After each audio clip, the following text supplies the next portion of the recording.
Rakyat Aceh meminta Istana Wali Nanggro menjadi tempat wisata. Ya, Istana Wali Nanggro yang begitu megah dijadikan tempat wisata supaya ada pendapatan daerah. Karena selama ini istana yang begitu megah tidak berfungsi, jadi harus difungsikan. Dan Wali Nanggro bisa bekerja dengan maksimal. Karena Wali Nanggro tahu sejarah Aceh.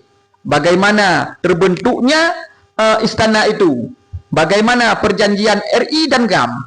Jadi kepada rakyat Aceh diminta untuk segera mempromosikan seleb-seleb Aceh kan dipromosikan, promoju tempat wisata baru di Aceh di Istana Wali Nanggro. Ya, semoga ini sampai ke dewan-dewan wakil rakyat. Karena Aceh ini bukanlah punya segelintir orang. Ya, karena sudah 20 tahun perdamaian kami sangat susah. Jadi kami meminta istana itu diubah menjadi tempat wisata supaya ada penghasilan. Dan Wali Nanggro bisa digaji.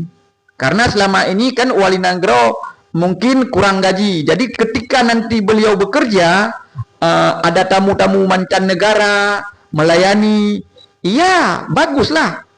Istana itu kita buat semegah mungkin, karena itu tempat kebanggaan. Hanya ada satu di Indonesia, nyo menang syarah, nyo baik bengeh no. Jadi nyo ide yang bisa menghasilkan uang. Dan Wali Nanggro jut kerja. Dan awak-awak agama wai jut dicerita putra-putra kejadian. Wate masa agam, ya kan? Wate masa perang. Berceritalah di situ. Bagaimana perjuangan kami dulu sehingga ada istana ini. Jadi ada penghasilan.